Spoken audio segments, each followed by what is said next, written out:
Багато мешканців нашого селища, мабуть, задавались питанням, що ж це за наметове містечко на кручах Дністровського лиману і хто ті люди, які на протязі усього літа там жили і щось шукали. Більш допитливі наші земляки приходили сюди за відповідями особисто, менш допитливим про людей з наметового містечка розповімо ми. Адже ж і нам стало цікаво дізнатись більше про шукачів на кручах. Деякою інформацією ми, звичайно, володіли. Так, ми знали, що тут із середини травня розпочала свою роботу Нижньодністровська експедиція Інституту академії наук України. Очолив дану експедицію доктор історичних наук Ігор Вікторович Сапожников. А об'єктом їх дослідження стала територія колишньої Аджидерської фортеці. Для нас, корінних жителів, ця місцевість більш відома як територія за колишнім хлібзаводом. Перше, що нам кинулося в очі при під'їзді до наметового містечка, так це старовинна лодка. Як згодом нам пояснить один із учасників експедиції, кандидат історичних наук, археолог і журналіст Андрій Іванович Ганжа, це точна копія водного транспорту наших предків бронзового віку. Однак це не єдина річ з минулого,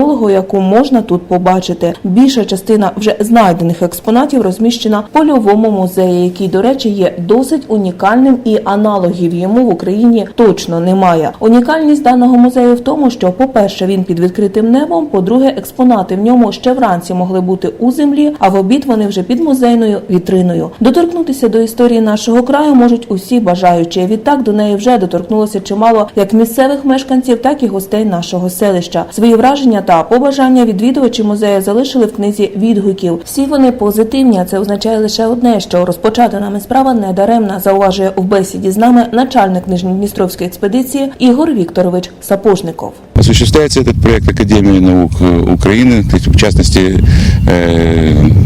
Нижнеднестровской археологической экспедиции, которую я руковожу, фондом «Береговидение», которым руководит Владимир Владимирович Левчук, и организацией «Память и слава», которой руководит Леонид Игнатьев. Вот у нас такой вират, и вот мы пытаемся впервые в Украине осуществить такой проект, в котором были бы объединены полевой музей, вот, который вы уже видели, раскопки, археологический лагерь. В перспективе мы планируем начать реконструкцию этой крепости, вот, привлечь сюда туристов, привлечь сюда инвесторов, вот, создать, короче говоря, проект призван как бы оживить культурно-историческую жизнь края и Авидиополя в частности. Что уже удалось интересного найти вот этим летом? Этим летом мы проводили в основном такие поисковые работы. Вот, мы заложили несколько траншей поискового характера и выявили, в принципе, почти все основные объекты крепости. Это комплекс зданий арсенала, комплекс зданий казарм. Кажется, вроде бы мы уже нащупали место, где был пороховой склад, но это не совсем еще точно. Вот. Часть объектов просто видно в рельефе, это основные рвы, основные бастионы видны и так. Мы определили всю степень разрушенности как бы крепости. Выяснилось все-таки, что в значительной мере она сохранилась. То есть здесь восстановительные работы провести вполне возможно, и они не будут страшно дорогими. А если говорить об почему их нужно проводить, то вообще надо сказать, что здесь было не так много крепостей вот такого плана, вот именно времен Александра Васильевича Суворова, времен, связанных с присоединением этого края к Российской империи. На самом деле было всего 4 такие крепости, которые строились в это время. Это Тираспольская, Аджидерская, Аджибейская или Одесская и Кенбурнская. Так вот, из них лучше всего сохранилась Авидиопольская крепость. От Кенбургской не осталось ничего, от Одессы буквально там только специалисты могут понять, что это какой-то уголочек, который был крепостью. В Тирасполе сохранился один бастион, один пороховой погреб, а здесь сохранилось где-то на 90%, на 80%. Поэтому это довольно уникальный объект, который, я надеюсь, с привлечением спонсоров, с привлечением каких-то заинтересованных людей мы сможем не только исследовать, но и восстановить. А на базе его уже проводить какие-то семинары, исследования, какие-то полевые школы археологические и так далее, и так далее. Этот проект, эта идея вызрела, я так понимаю, давно, но воплощение это не один день. Что в планах в первую очередь и вообще сколько нужно времени, чтобы это все было в идеале, как хотелось? Сами правильно сказали, что за один сезон это не сделать, это, тем более, еще раз вам повторяю, что это пилотный проект. Ничего подобного в таком вот именно объеме, в таком. Похожие вещи какие-то на Украине уже пытались осуществлять, что-то пытались сделать, но вот в таком объеме, в таком ракурсе, в таком многоплановом ракурсе мы пока аналогии не нашли. Вот. Поэтому это действительно займет какое-то время, наверное, длительное время, особенно если говорить о восстановлении крепости, создании здесь какого-то научно-туристического вот такого комплекса, более постоянного. Вот. Это займет, конечно, время. Ну, могу сказать, что мы встречаем поддержку со стороны местных властей, особенно со стороны поселкового совета. Вот. И авидиопольцы у нас посещают этот музей бесплатно. Если вы посмотрите книгу отзывов, то там только положительные отзывы. Вот. И мы надеемся, уже, что есть, во-первых, очевидно, что уже есть как бы интерес к этому проекту, есть заинтересованные лица, но мы надеемся, что все-таки еще кроме простых людей еще как бы подтянулись какие-то местные бизнесмены, потому что вокруг этого всего можно еще иметь какую-то еще инфраструктуру, связанную там, с туризмом, там, условно с какими-то местными традициями, там, с тем же виноделием. Я так условно. Мне бы очень, например, хотелось, чтобы была восстановлена переправа Авидиополя-Керман, потому что это в детстве это было лучшее путешествие, вот, если вы помните. Вот. В такому духі. Великі надії на даний проект покладає і голова громадської організації спілки митців «Берег Овідія» Володимир Володимирович Левчук. Я надіюся, що перспектива буде, тому що тут, крім археологів, об'єдналися ще і громадські організації, і сьогодні ведеться робота для того, щоб залучити гранти.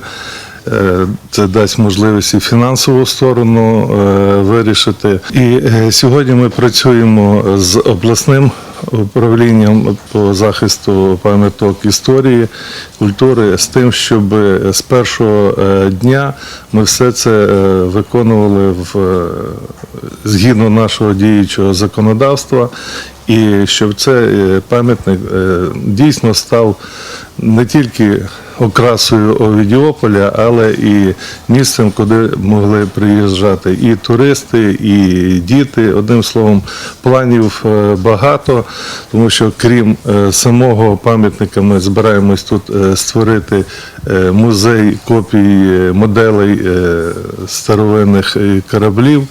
І може з часом і появиться адміралтейство, тому що, наприклад, період козацької доби, він майже не вивчений у нас, і ми тільки знаємо, що тут була, хоч і декілька місців, але була та ж Січ, і звідси основні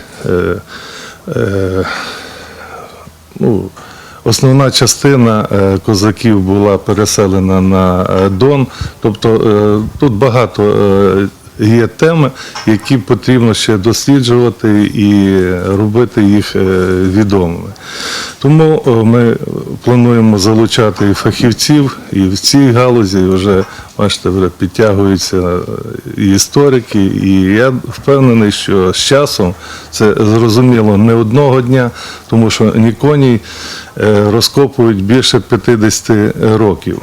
Але, на жаль, несистемний підхід привів до того, що ми маємо пам'ятники, в той же час нам нічого там показати, тому що кожен рік після розкопок ми отримуємо більше негативу, ніж позитивних речей.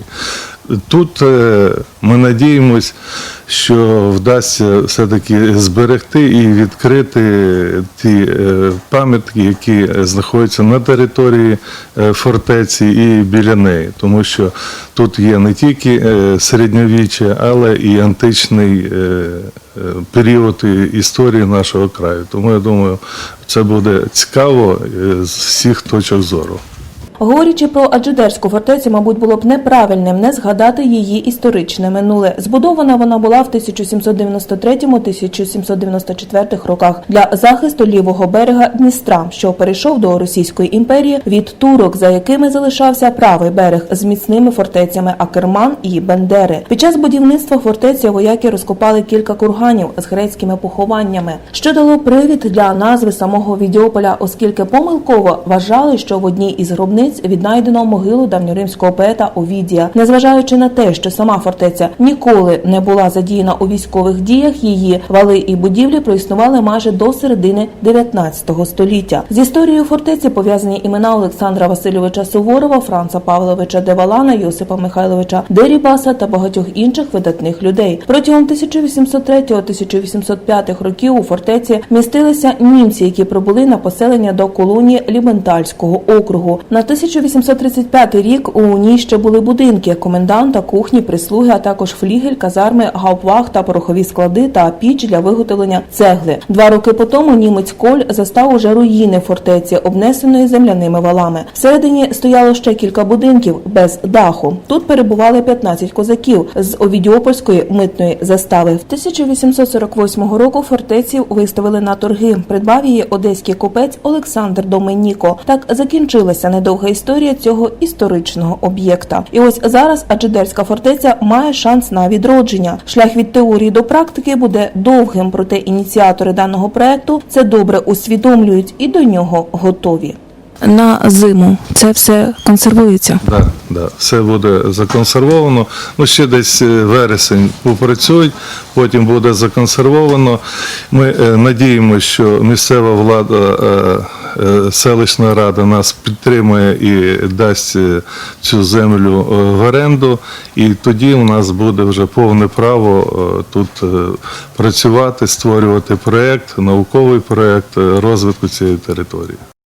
Безперечно, даний проект має право на життя, тож ми щиро бажаємо його ініціаторам успіхів у втіленні всіх задумів та якомога більше небайдужих людей на їхньому шляху. Є що побажати і нам, так би мовити, місцевим жителям. Шановні земляки, давайте ми будемо з більшою повагою відноситися до рідного краю. Адже ж під час зйомок даного сюжету, окрім гарних пейзажів, археологічних розкопок та історичних знахідок, ми знайшли і зовсім сучасні, а саме ось це стихійне сміттєзвалище. Точніше, раніше за нас його знайшли археологи з експедиції та залюбки поділилися з нами своєю знахідкою. Приїжджі гості, шуткуючи, відмітили, що даний скарб зайвий раз підтверджує наше походження від диких людей. А ось нам було соромно, бо ж зараз не часи первісних людей. Ми живемо в 21 столітті в цивілізованому суспільстві, тож і вести мали б себе відповідно. Не забуваємо про це і бережімо те, що маємо.